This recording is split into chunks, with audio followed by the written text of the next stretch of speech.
మరి గతానికి వాటికి తేడా ఉంది. మనం రైతులమే 40 ఎకరాలు 50 ఎకరాలు ఎకరము గుంట వ్యవసాయం చేస్తున్నాము.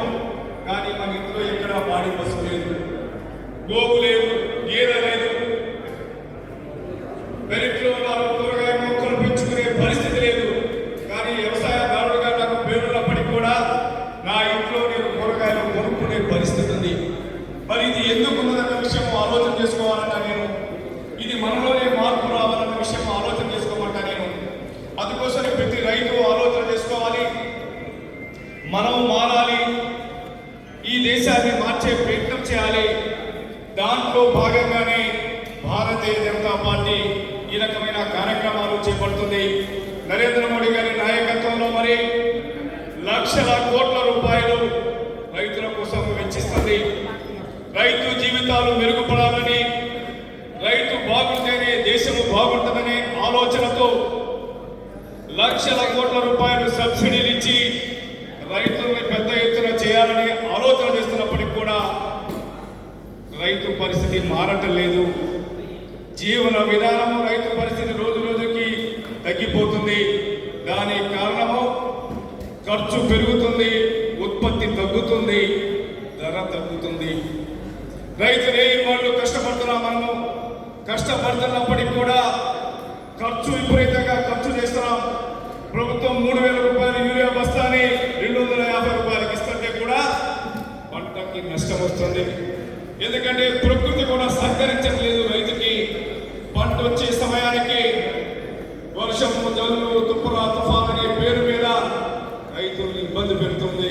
మరి ఈ సమయంలో రైతు పరిస్థితి ఏ రకంగా ఉండాలనే ఆలోచనతో భారతీయ జనతా పార్టీ నరేంద్ర మోడీ గారి నాయకత్వంలో దేశవ్యాప్తంగా ఆలోచన చేస్తుంది. ఒక రైతు పారిశ్రామికవేత్తగా తయారవటం కోసము ఏమి చేయాలని ఆలోచన చేస్తుంది.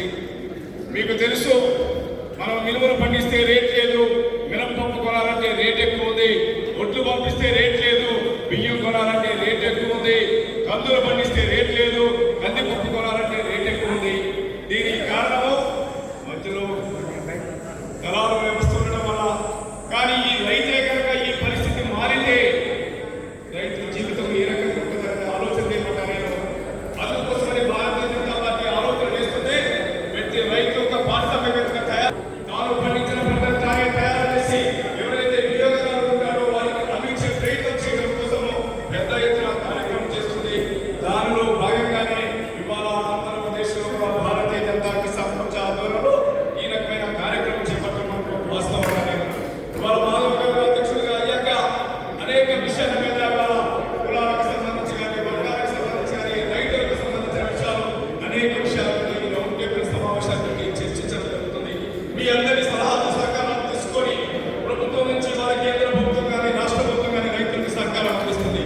అందించినప్పుడు కూడా రైతు పరిస్థితుల్లో జీవితాల్లో మార్పు లేదు. ఎక్కడ పొరపాటు జరుగుతుంది, ఎక్కడ ఇబ్బంది జరుగుతుంది, రైతు రైతు జీవన విధానంలో ఎక్కడ మార్పు లేకుండా పోయింది, దానికి కారణం ఏమిటి అనేది వేదిక మీద కూర్చున్న శాస్త్రవేత్తలు కానీ, రైతు ప్రముఖులు కానీ, రైతు నాయకులు కానీ, కష్టపడి రైతు కానీ మీరందరి అభిప్రాయాలు తీసుకుని ప్రభుత్వానికి నివేదించబోతున్నాము.